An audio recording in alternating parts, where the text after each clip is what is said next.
Hi guys, it's the horror appraisal here, and we have another wonderful movie to present to you. But first, I'm Sam, And I'm Evan. and we want to talk a little bit about why we decided to pick this movie. But first, what is the movie? The movie is 1986's Texas Chainsaw Massacre 2, directed by Tobe Hooper. Exactly, we have another Tobe Hooper film for you because I don't know why we got in the mood for like the last one, but it was just because it was awesome. And Scream Factory, here it is, this movie. Yeah. We just did Life Force, and that was a Tobe Hooper film. So Tobe Hooper, of course, as we talked about, is the best known for the Texas Chainsaw Massacre franchise. But last night we found out about Scarefest. It's a horror convention we love to go to, represent with the shirt here. Mm-hmm. We've gone and we've met so many great people, great actors, directors, you name it. We've met a lot of big stars, and they've been so humble, and we've met some that have not been so humble. Yeah, that's true. But for the most part, horror film stars, I would say, are some of the most down to earth performers. Horror film stars, they love their fans. I think that they almost more than any kind of actor from any genre really appreciate their fans more than anyone, because fans keep them. Fans are the reason that they are where they are. I mean, yeah, absolutely, it's a cult following that keeps the horror actor alive. But Scarefest announced that they were going to be doing a Texas Chainsaw Massacre 2 reunion. Mm-hmm. And when I saw this news, my heart skipped a beat, and I jumped out of my chair, and I texted him something to the. What did I text you? I really don't remember. It was like, you have to look at Scarefest right now. Yeah, it was something like that. I was like, okay, man. All right, I'll check it out.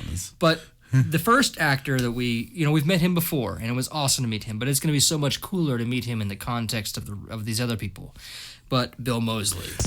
I mean, what can you really say about Bill Moseley? Wonderful, energetic actor.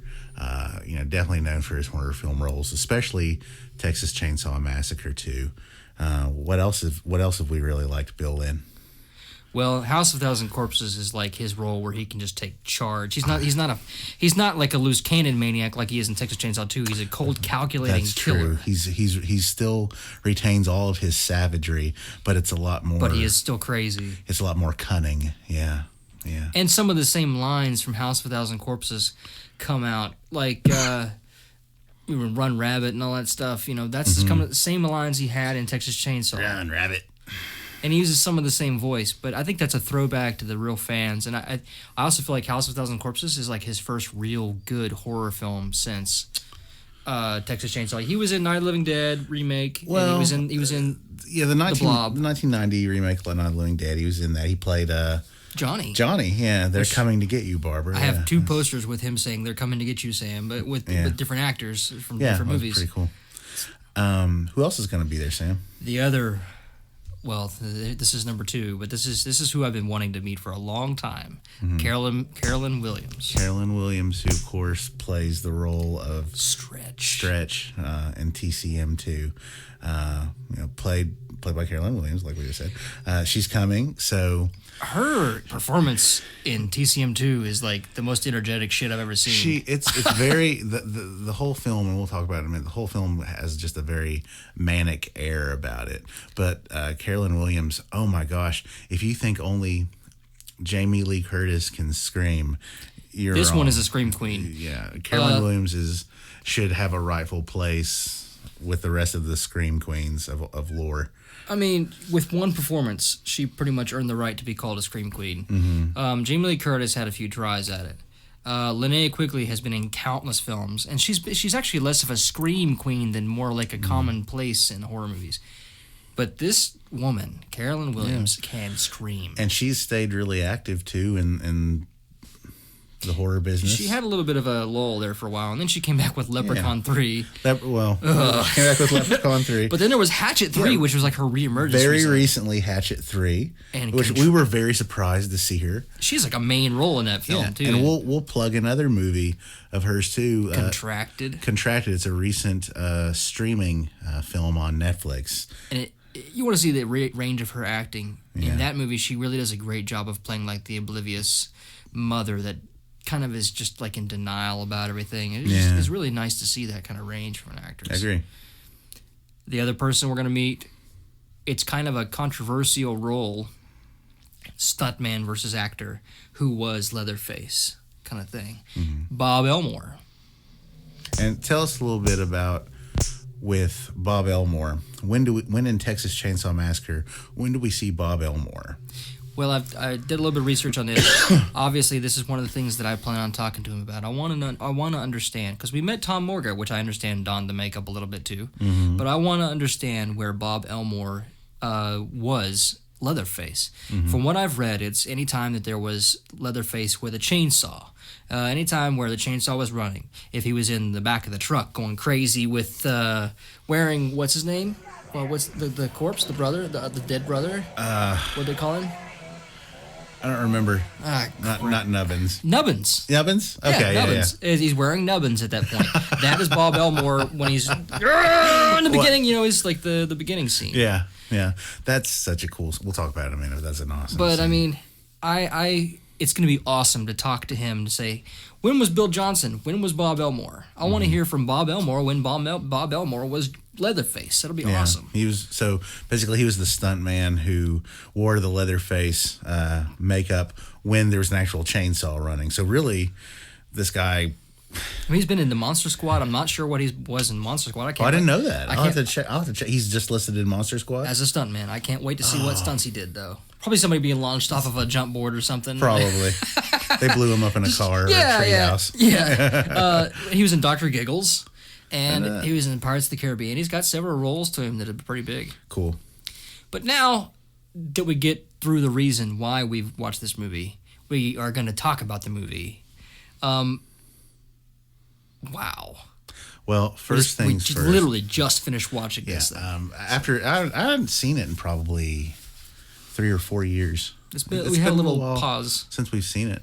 But here's the thing that I think can be said about this movie. It starts and the mayhem, that's the best word for it. The mayhem never stops. It's absolutely from start to finish an epic, manic, chaotic stroll There is nothing down about it. Insanity. Yeah. And one thing I like about it is it got a small crew, so you have like this cast of characters that you see on screen a lot.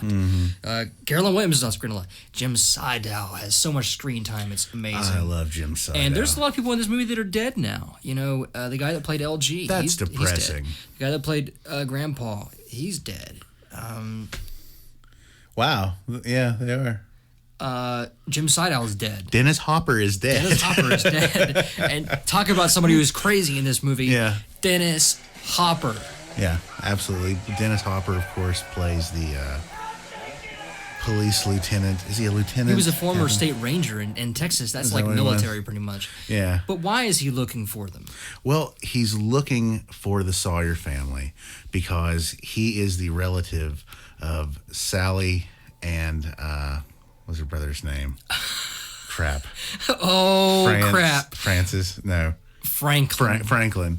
He's the uncle, I believe, of Sally and Franklin, who, of course, were the victims in the original Texas Chainsaw Massacre. Sally, of course, gets away. She's the one who's screaming relief in the truck at the end of Texas Chainsaw Massacre because she actually gets away. And the monologue at the beginning of this movie kind of doesn't make a little bit of sense because they say they never find the farmhouse based on her description. But if she left like that night and went to the authorities, I mean... Yeah. It is kind of weird. They say the farmhouse was never found. The Texas Chainsaw Massacre still continues to this day. That kind of says, oh, she just ran off and didn't like let anybody know or anything like that. So it's kind of a little weird. Yeah, but that's okay. But that's kind of the setup of the movie is, Dennis Hopper's looking for the Sawyer family who wronged his family so many years ago.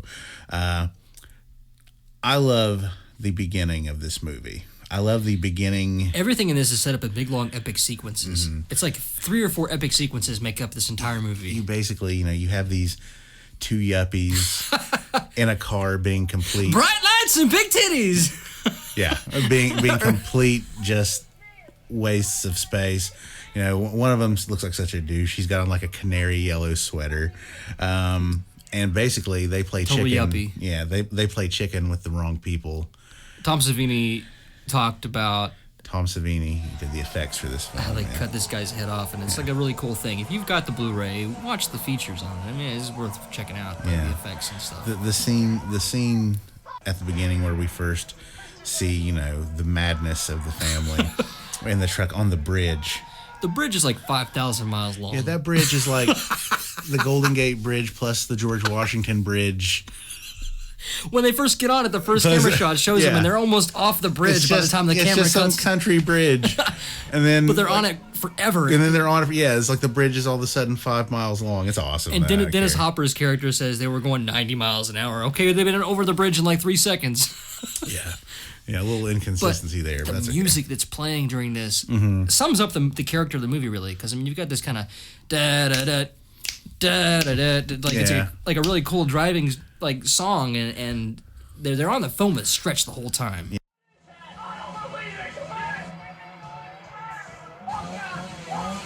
Visually, the thing I like best about that scene is, of course, it's Leatherface, and he's wearing that body. And the thing that I like most about it is it's like a puppeteer. He's like a puppeteer, and like when he actually goes to like pull the string of the chainsaw, like if you really use your imagination, you focus right on that body that he's wearing. Like it really looks like it's that. I mean, it's super creepy, dude. First time I saw this, I picked it up at Blockbuster on VHS, and it wasn't a great copy or anything, but I watched it, and I didn't know what to expect. I was probably wanting to say 18, 19. I was in my first year of college, and when I saw this happen, I was like, "Who is this? This is a this guy looks like a corpse." Yeah. And I was like, "This is really weird looking. It looks like really big, but it's like this decayed corpse." And then the yuppie number 2 shoots him in the head, and the head falls away, and you see that's Leatherface. Yeah. Just overall, just a really cool reintroduction to the character, since it's, original Texas Chainsaw Massacre was 74. 74. And TCM2 was 86. We had 12 years of high energy. Yeah, and boy, it just, like I said, it just never stops. Well, these two yuppies, you get this great introduction with Stretch, because these two yuppies call her, and it's like this big college weekend for a big game that's in town. It's Texas versus Oklahoma, correct? I think so, yeah. And do they like football in Texas? I think I saw on the news where somebody's balls got ripped off over a fight between Texas and Oklahoma, like back in 2004 or something. It was in a school newspaper. Like an Oklahoma. I'd call that a big yes. An Oklahoma fan went into a Texas bar and was like bragging or something like that, and he got his balls literally pulled off.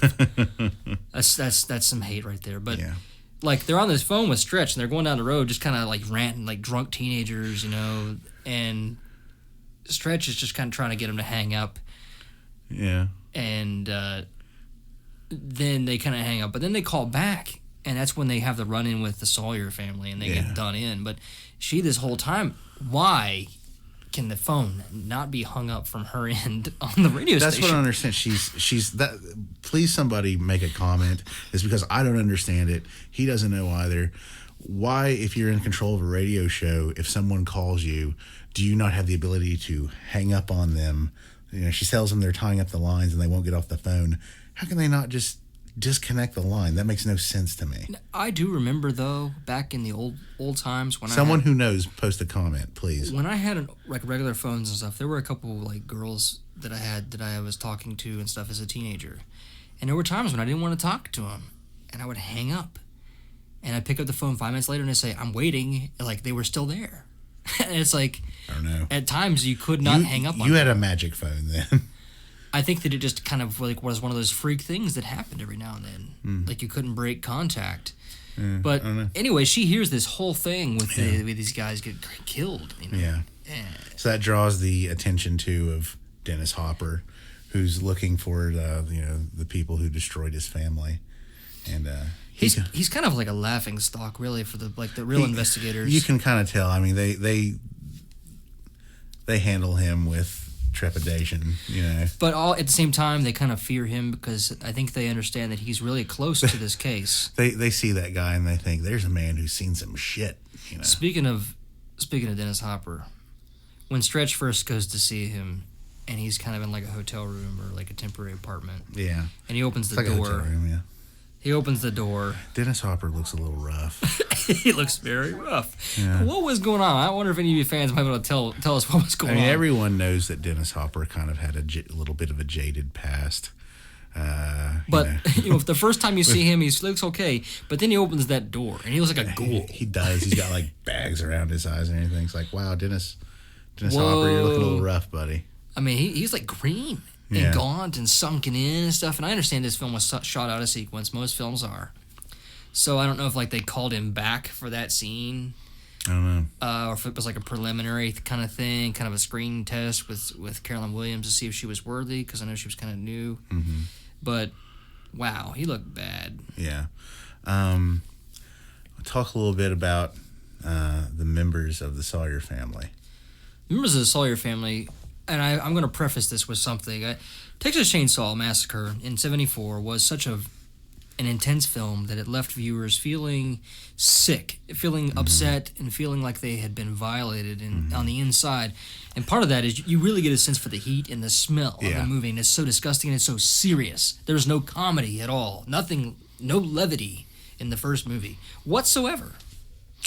That's true. And they did kind of, turn the page on that a little bit with this movie, I think. I mean, this movie definitely has some humor in it. This movie is kind of like what I call a fun horror movie. It's like 10 times the violence, though, which is hilarious. Well, that's the thing. The original Texas Chainsaw Massacre, there's not really any blood in that film. And that's what a lot of people don't get. The horror is very implied by what you do not see. I think the soundtrack of Texas Chainsaw 2 lends a lot to the goofiness. And Texas Chainsaw 2 being a product of the time it was made in. 86. Yeah, again, the horror heyday it's got, we were talking about. We have buckets of blood in this one. And effects. Tom Savini delivers like on the blood and the effects and stuff. But I love the fact that, they have Jim Siedow returning as the eldest Sawyer brother. He's a maniac. His performance in the first two Texas Chainsaw Massacre films, they're just really legendary. I mean, that guy I actually think can be really scary. Because you don't know he's not in control. He feels like he's in control, but he is not. And those are very dangerous people. At least a maniac kind of knows it's a maniac and revels in it. This guy's kind of like the ambassador of the Sawyer family, who's able to go out and venture into the world and interact with people. He's like the businessman. He runs the meat company or the catering service, wherever they have. So basically, he is like a last wolf. roundup. Yeah, he's like a wolf in sheep's clothing. He's the one who can go out amongst and interact with people. I relate that to a functional alcoholic. A functional alcoholic can get drunk and stay drunk, but they show up to work and they make a paycheck. But this guy's like a functional homicidal maniac. Kinda. He can go out and maintain a job. Yeah. Well, he's got the other two, back kind of just doing all the chores and everything. Listening to music. Yeah, but Drayden Sawyer, like, there are times where he gets, like, very serious. Like, in the first TCM, when they're all having levity and everything, they're all laughing at the dinner table, and the one brother says, he's just a cook, and his face darkens. He goes, shut up, you bitch hog. And, like ever since then, like, I think he's just... I've loved that horror role, and the fact that they brought him back in part 2. It's really sad that I wish that we could meet him. Yeah, he died in 2003. He died in 2003, so he was like 87 or 83. He was maybe like 83. I'd give a lot to have. I think I checked it out on IMDb. I think he was like 83 at the time he died. Just to have a conversation with Jim Siedow, I would give a lot. I would give up a lot of I would give him my memorabilia instead of have him sign it. Yeah. But just to have him, I don't know. Bill Moseley. We met Bill Moseley, and the guy, he will say his lines for you, every single one of them.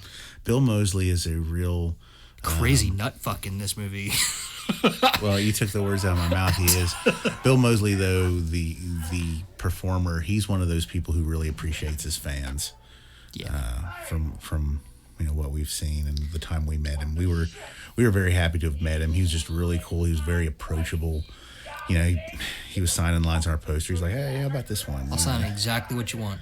Yeah, he was really cool. Like, he was just a very nice guy, very cool. We kind of hinted at this when we were talking earlier. he went from this role in Texas Chainsaw 2 to kind of bit parts, really. He just kind of disappeared under the radar during the most important time in horror history, really. He went to The Blob, where he played a soldier and he got killed. Yeah. He played Johnny in Night of the Living Dead, the remake in 1990, which was kind of a small part. And then all of a sudden, House of a Thousand Corpses. Yeah. He's this guy, and like he's got this just...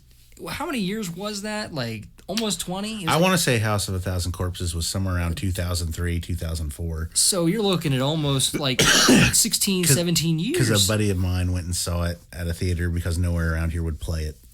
But, I mean, you're talking about one of the most maniacal characters ever. The entire time this guy's on... You meet him, okay? And he's using a coat hanger, not for an abortion, not to hang his clothes on, but to scratch his scalp where his plate meets, is protecting his brain, Yeah. He's scratching where the flesh is, and it's all irritating stuff, and he lights the thing, he lights the thing, and he scratches his head, and then he pulls a little bit of flesh off of it, and he eats it. It's like a compulsive booger-eating child. I mean, it's it's vile, right? It's really gross. But Stretch has been playing this tape to try and draw out the killers. Yeah, because when they kill the people in the car at the beginning, the radio station's recording it, and Dennis Hopper asks her to like play it to kind of lure them out as a request. Yeah. Well, she does. They get lured out, and then we've talked about Leatherface, and of course. Chop Top. They call him Chop Top. Yeah, that was Bill Moseley, yeah. But then, of course, the other member of the Sawyer family is Grandpa. Grandpa's cool. He kind of plays a minor part in the end. Yeah, I mean, well, that's the thing. Even in the first one, Grandpa, they just kind of will Grandpa out at the end. Grandpa to me is pretty terrifying. He kind of seems like this guy that's just always like, I don't know, halfway euthanized. Yeah. He's kind of like hibernating, and then when they need him to do something, he's like, oh, what? Well, it's based he says that way because of his strictly liquid diet. That's what they say. He's like, 130 years old? I think that's what they say. It'd have to be. I think they actually say he's like 130 or something. And something we talked about, at the very end of this film, you see Grandma, and she's like fossilized pretty much up in the tower. Why have we never met the dad of this family? There has to have been something severely dysfunctional that happened. And I'm not looking to the remakes to explain to me anything about the dad. I don't even want to talk about the remakes. But where is the dad in all this? No wonder. Maybe I bet they killed the father. That's what I'm saying. Maybe he was actually okay and not... He probably tried to wrangle them in. Batshit crazy. Or it was just a mom that raised him, and he left. But very interesting family dynamic. I mean...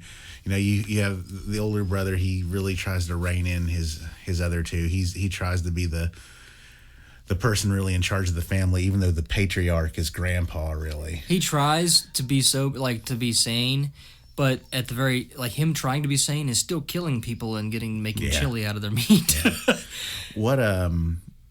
What really what's like your favorite part of this movie, man? The entire sequence, as soon as you meet Chop Top and Leatherface, really, when they come to the radio station to get Stretch, that entire scene, dude, it's like I said, this movie is separated into 3 scenes, really. You've got the car chase where the kids are killed. You've got the scene where Chop Top and Leatherface come and trying to get Stretch. And you've got the end in these underground tunnels. But this scene at the radio station where Chop Top comes in and he asks Stretch to play that Golden Oldie, the request that's been going on all day. What is it?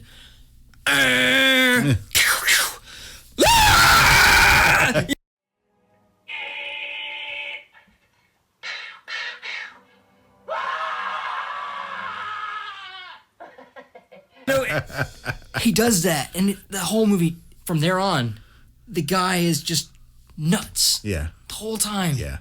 Everything out of his mouth is a one-liner. Yeah, that's true. I think that I really love the kind of the end stuff. I don't know where they shot it, but the location's really cool. You take the surroundings and the set for granted.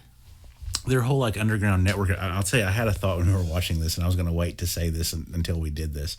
The underground tunnels, like where they have like all these like Christmas lights strewn up and everything, and like just all this paraphernalia and stuff around it. You know what it reminded me of? Reminded me of a place like where the Ninja Turtles might live. If they were in Texas. If they were in Texas, I think that's where the Ninja Turtles would live.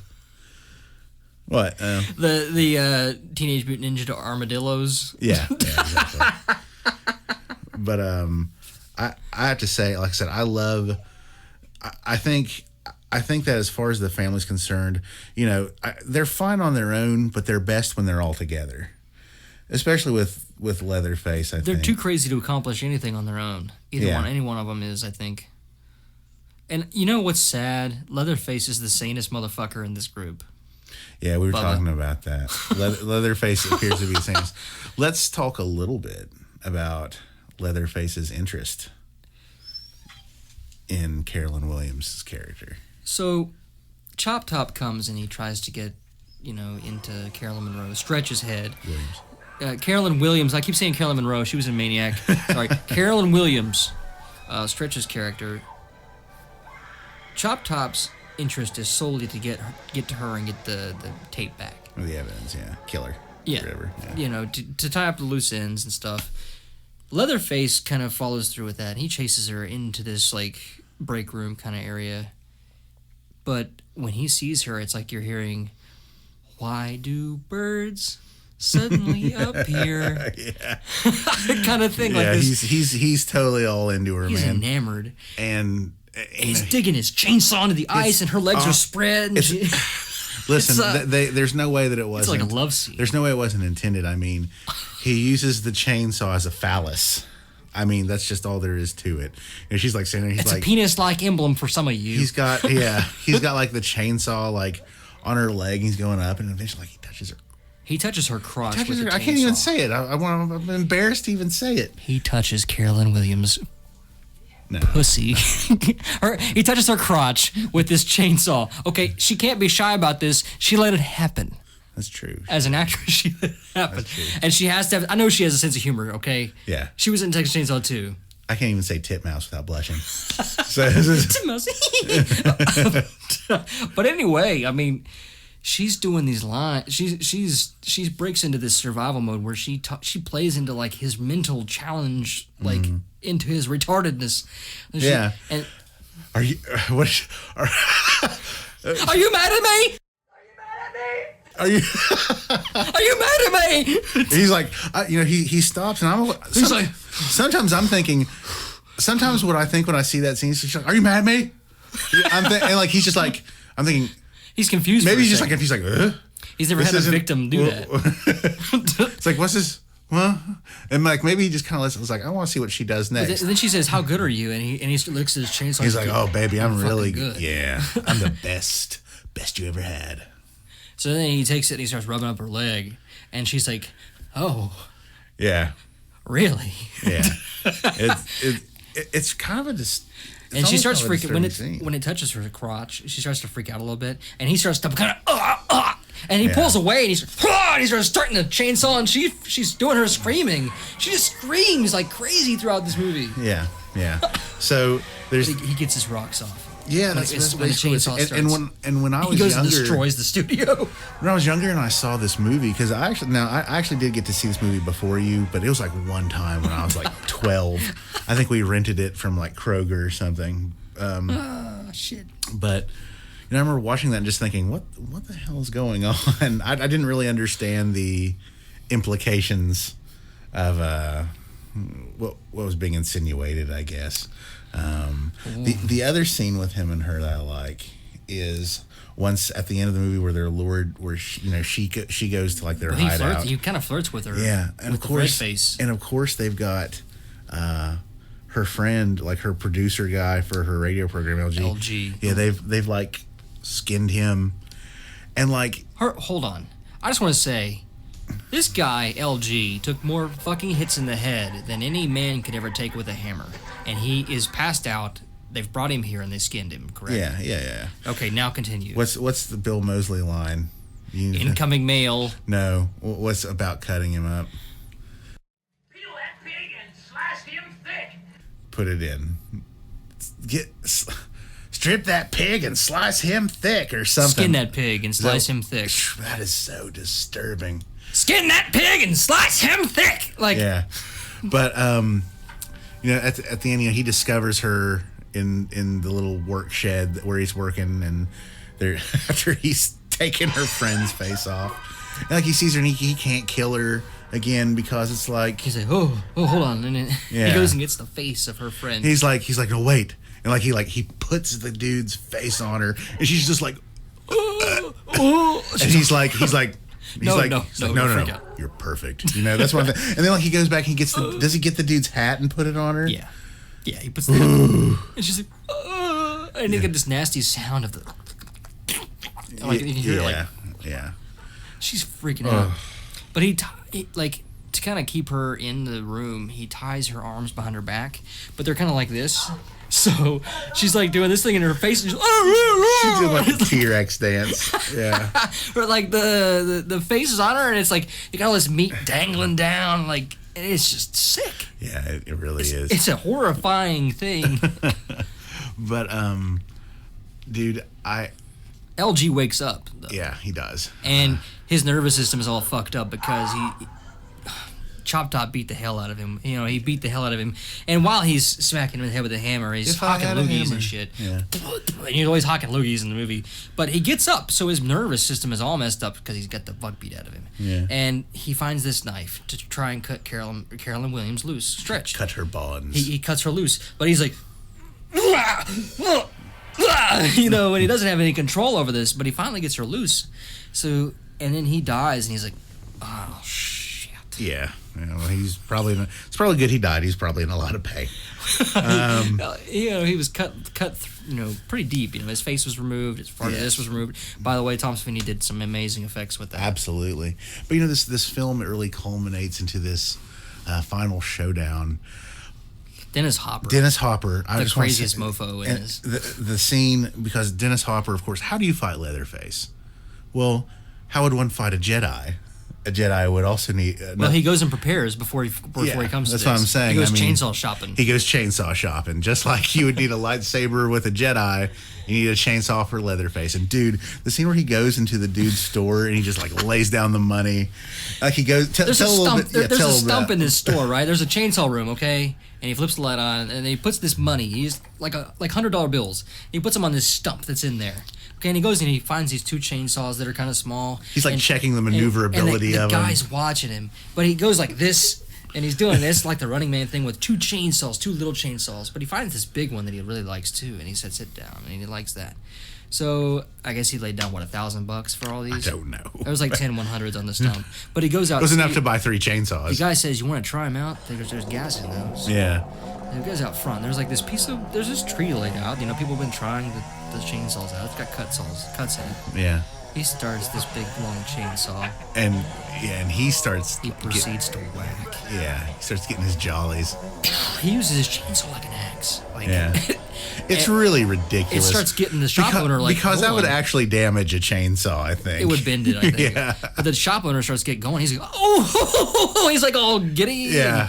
He said, Mike, a banana.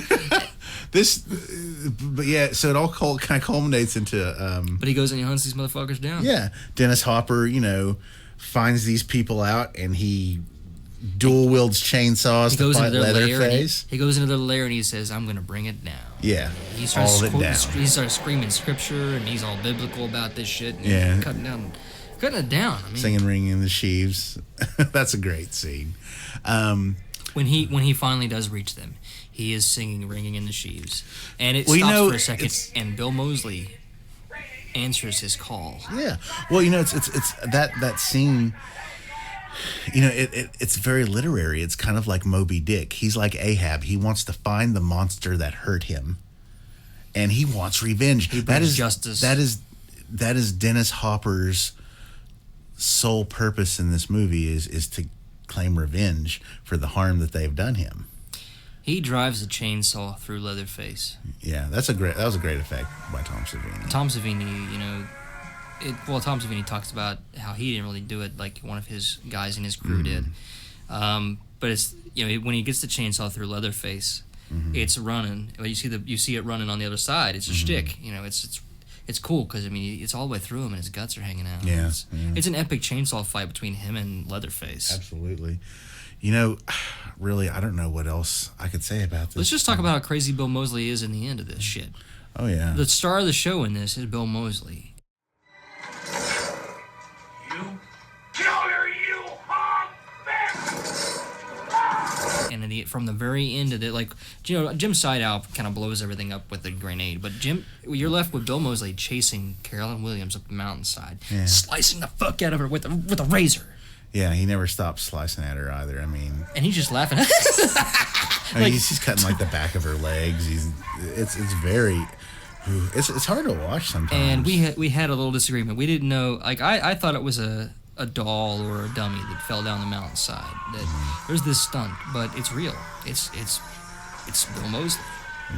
He goes down the mountain. I don't know if it is Bill Moseley because we kind of listen to the commentary. Whatever, I do not know, but it's this dude when Chop Top, you know, gets pushed. He gets kind of gutted a little bit with the chainsaw. He gets gutted with the chainsaw. Like he falls like off the side of the precipice or whatever, and like you see like this dude like fall down and do this great. It's this great stunt. It's like holy crap! Is that a person? They could have really been hurt doing that. He falls into a pipe, and if he had been like 3 inches higher, he would have cut his head in half. Yeah. So that was crazy. This is a crazy way to end a very crazy movie. Especially with the little chainsaw dance from Carolyn Williams. Carolyn Williams talks about how she, like in the commentary, she talks about how she did this chainsaw dance and she was almost fired that day because she didn't like the heights. She had never used a running chainsaw before. And Tobe Hooper was like telling her, you know, go back to Houston or go back to Dallas. Go back to Dallas. And Bill Moseley's like, aren't you from Dallas? Yeah. Or aren't you from Houston? Yeah, that's it right there. And then like the next day she came back to work and like no one even acted like anything had happened. You know, any lasting impressions of this movie or just this movie is awe-inspiring and it is madness from beginning to end. Yeah, I mean, check it out, watch it. It's very like I said, I put it in the it's a very fun horror movie category. It's essential. It's a good group movie. I love the scene towards the end where Jim Siedow is under the table while up above him, Dennis Hopper and Leatherface are fighting with chainsaws. He starts to wax philosophic about, you know, man's plight through life and how hard it is. The man versus the small man. Yeah. I mean, it's just a really cool scene. I like, for me, that character is probably my favorite character in all the films, or at least the first 2 TCM films. That character is my favorite. Carolyn Williams as Stretch really gets it for me just because she has this ability to survive about her that's so energetic, and it's very, I don't know, she's one of the best scream queens I've ever seen in my life, and as far as protagonists go, she's up there, you know. She's in my top 5 protagonists. Cool. Female protagonists. Very cool. But we're going to wrap this up. This has been a horror appraisal of Texas Chainsaw Massacre 2. Directed by Tobe Hooper. Guys, go check it out if you haven't seen it. It will be the night of your life if you haven't seen it yet. Yeah. Okay, I'm Sam. And I'm Evan. Have a peaceful day. Bye. Thanks, guys. You got one choice, boy. Sex or the saw. Sex is, well, nobody knows. But the saw is family. Family? Wait till Granddad hears